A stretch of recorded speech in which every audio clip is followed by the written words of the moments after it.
परमेश्वर का अतुल्य खजाना में जुड़े हुए सभी भाई बहनों को मेरा जय मसीह की।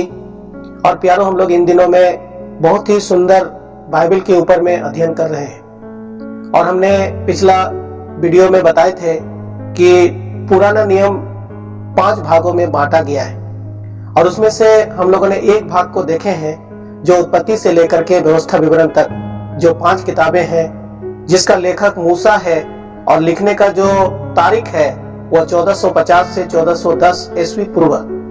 और ईस्वी पूर्व बोलने से यीशु मसीह का जन्म लेने से पहले, जिसको इंग्लिश में बीसी भी कहा जाता है। और ये बीसी और ईस्वी पूर्व का मतलब है कि धीरे धीरे वो जो समय है वो सब घटते जाता है। आपने देखा है कि 1450 से फिर घट करके 40 साल 1410 हो गया, और अभी हम लोग जो दूसरा भाग देखने वाले हैं उसमें घट घट करके और नीचे आ जाएंगे। लेकिन जब हम लोग नया नियम का अध्ययन करेंगे तो हम लोग उसमें सीखेंगे कि वो दिन दिन बढ़ते जाता है। वो 1 साल 2 साल 3 साल 4 साल इस तरह से दिन दिन वो क्या होता है, वो बढ़ता है।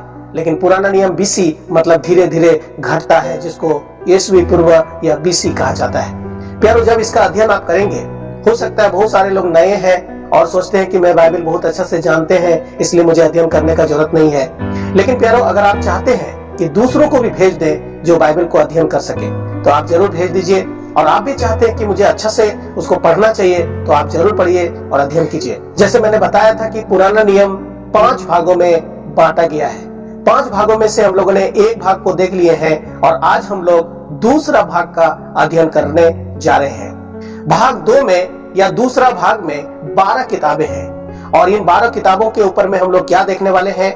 हम लोग किताब का नाम, किताब का अध्याय और किताब का लेखक और किताब लिखने का जो तारीख है, समय रेखा है, वो भी हम लोग देखने वाले हैं। और फिर किताब का उद्देश्य क्या है। तो भाग 2 में 12 किताबें हैं। यहोशू से लेकर के एस्थर पुस्तक तक 12 किताबें हैं जो भाग 2 में आता है। और इन किताबों को इतिहास की पुस्तक कहा जाता है। किस बात की इतिहास? इस्राएल लोगों का इतिहास। अगर हम इस्राएल लोगों के बारे में अच्छा से जानना चाहते हैं, उनका जीवन, उनका स्वभाव, उनका बोली, उनका पहनाव, उनका रहन सहन परमेश्वर कैसे चाहता था, तो इन किताबों में आप पढ़ सकते हैं, देख सकते हैं और बहुत सारे बातें आप सीख सकते हैं। तो सबसे पहले हम लोग देखते हैं यहोशू पुस्तक, जिसमें 24 अध्याय है, और इसका लेखक स्वयं यहोशू है। और इसका लिखने का जो तारीख है वह 1400 ईस्वी पूर्व से 1370 ईस्वी पूर्व या बीसी में लिखा गया है। उसके बाद हम लोग दूसरा किताब देखते हैं जो न्यायों का पुस्तक है, जिसमें 21 अध्याय है, और इस किताब का लेखक अज्ञात है। बहुत सारे लोगों का कहना है कि सामुएल ने लिखा होगा, लेकिन फिर भी निश्चित नहीं है कि किसने लिखा है। और इसका लिखने का जो तारीख है वो 1050 से 1000 ईस्वी पूर्व है। तीसरा किताब हम लोग देखते हैं रूत का पुस्तक, जिसमें 4 अध्याय हैं, और इस किताब का भी लेखक अज्ञात है। किसी को पता नहीं है कि किसने लिखा है, लेकिन बहुत लोग बोलते हैं कि सामुएल ने लिखा है, लेकिन फिर भी पता नहीं है कि किसने लिखा है। और इसका लिखने का जो तारीख है वो 1000 ईस्वी पूर्व है। उसके बाद हम लोग देखते हैं पहला और दूसरा सामुएल।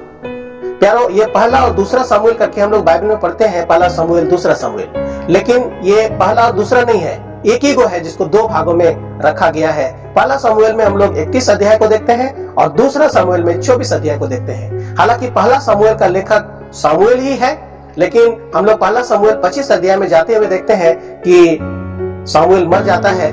लेकिन दूसरा सामुएल जो पुस्तक है उसको सामुएल नाम से ही जाना जाता है, लेकिन उस किताब का लेखक बहुत लोग बोलते हैं नातान या गाद है। और इसका लिखने का जो तारीख है वो 930 ईस्वी पूर्व है। फिर हम लोग देखते हैं पहला और दूसरा राजा। हालांकि हम बाइबल पढ़ते हैं तो पहला राजा फिर दूसरा राजा ऐसा करके लिखा हुआ पढ़ते हैं, लेकिन इब्रानी बाइबल में केवल राजा लिखा हुआ मिलता है, उसमें पहला ना दूसरा कुछ भी नहीं। लेकिन 2 भागों में हम देखते हैं इसको विभाजित किया है, जिसमें पहला राजा में 22 के अध्याय है और दूसरा राजा में 25 अध्याय है। और इसका लेखक यिर्मयाह है, क्योंकि राजाओं के टाइम में बहुत सारा नबी लोग आया था, और उनमें से कुछ नबियों ने इन किताबों को लिखा है, जिनमें से यिर्मयाह है, जो 550 ईस्वी पूर्व में लिखा। उसके बाद हम लोग देखते हैं पहला और दूसरा इतिहास की पुस्तक। ये भी इब्रानी बाइबल में केवल इतिहास की पुस्तक लिखा हुआ है, और हमारा हिंदी बाइबल में 2 भाग पहला और दूसरा इतिहास की पुस्तक लिखा हुआ मिलता है, जबकि वो एक ही है। और पहला जो इतिहास की पुस्तक है उसमें 29 अध्याय है और दूसरा जो इतिहास पुस्तक है उसमें 36 अध्याय है। और एजरा इसका लेखक है जो 450 से 425 ईस्वी पूर्व में लिखा। उसके बाद हम लोग देखते हैं एजरा पुस्तक और उसमें 10 अध्याय है और इस पुस्तक का लेखक स्वयं एजरा ही है जो 450 से 425 ईस्वी पूर्व में लिखा है। उसके बाद हम लोग देखते हैं नहम्याह का पुस्तक जिसमें 13 अध्याय है और इसका लेखक स्वयं नहम्याह है जो 445 से 425 ईस्वी पूर्व में लिखा है। उसके बाद हम लोग देखते हैं अंतिम पुस्तक जो एस्तेर की पुस्तक, उसमें 10 अध्याय है और इसका लेखक भी अज्ञात है और इसको 465 ईस्वी पूर्व में लिखा है। तो प्यारो, हम लोग ये जो 12 किताबों को देखें, ये 12 किताबें इतिहास की पुस्तक है, इस्राएल जाति का इतिहास की पुस्तक है। अगर हम लोग यहोशू पुस्तक देखेंगे तो किस प्रकार से कनान देश में वो लोग आ गया और किस प्रकार से उस देश को जीत लिया, उन सारे विजय कहानी को हम लोग इसमें पढ़ सकते हैं। लेकिन न्याय पुस्तक में आते हैं तो लोगों को देखते हैं पाप करता है, हम लोग देखते हैं परमेश्वर का सेवा करता है, फिर वो लोग पाप करता है, फिर परमेश्वर किसी का गुलामी में लोग को डाल देता है, फिर वो लोग पुकारता है, फिर परमेश्वर न्याय उठाता है, फिर उसको छुड़ाता है और फिर वो न्यायी जब तक रहता है तब तक परमेश्वर का सेवा करता है, फिर वो मर जाता है, फिर पाप करता है। हम लोग इसी प्रकार से एक चक्र को हम लोग इसमें देख पाते हैं। बार बार जो इस्राएली लोग पाप करता रहा और गुलामी में गया और दंड पाता रहा। फिर हम लोग रूत पुस्तक में आते हैं जो हम लोग देखते हैं कि एक महिला के नाम से एक पुस्तक है जो बेतलहम रोटी का घर में रहता था। ये लोग छोड़ के मोआब गया और सब खत्म हो गया, लेकिन वापस जब ये आई और जब वो परमेश्वर के पास आई और नयोमी, तो फिर से उसको आशीष मिला। लेकिन ये रूत जो है ये अन्य जाति स्त्री थी जो मोआबी जाति से थी, लेकिन इसने परमेश्वर को विश्वास की और इस जाति के लोगों का बीच में आके इस परमेश्वर को मानने लगी। और हम लोग पहला और दूसरा सामुएल में देख पाते हैं किस प्रकार से सामुएल काम करता रहा और लोगों ने परमेश्वर को हटा के राजा का मांग किया। और हम लोग देख पाते हैं साउल पहला राजा हुआ, उसके बाद दाऊद राजा हुआ। ये सब कहानी हम इसमें पढ़ सकते हैं। फिर साउल का अंत हो जाता है, वो भी हम पढ़ सकते हैं। फिर पहला और दूसरा राजा का पुस्तक में हम 2 भागों में विभाजित जो यहूदी और इस्राएली जो 2 भागों में विभाजित हो गए, ये 12 गोत्र, और फिर किस प्रकार से राजा इधर भी हुआ उधर भी हुआ, उसका कहानी को हम पढ़ते हैं। उसी समय नबी लोग आ गए, चाहे ईसाया हो, इर्मिया हो। उसके बाद हम लोग पहला और दूसरा इतिहास की पुस्तक पढ़ते हैं, इसमें कुछ नामों को पढ़ते हैं और फिर से जो राजा का पुस्तक में घटना घटा है उसी को दोहराया गया है, हम इसमें पढ़ सकते हैं। और फिर हम लोग देखते हैं एजरा का पुस्तक में जो यहूदी लोग तितर बितर हो गया था, 70 साल का बंदित्व में चला गया था, वो सब वापस आकर के, कुछ लोग वापस आकर के वो मंदिर का निर्माण करता है जो एजरा पुस्तक में देखते हैं और फिर परमेश्वर के साथ जुड़कर आगे बढ़ता है। हम लोग नहम्याह की पुस्तक में देखते हैं कि जो यरूशलेम का दीवार था, जो नबूकदनेस्सर राजा ने जब उसको घेर लिया था तो सारा चीज को तोड़ दिया था, सब चूरमार हो गया था। फिर से वो दीवार देने के लिए, उसको घेरने के लिए उसको आया।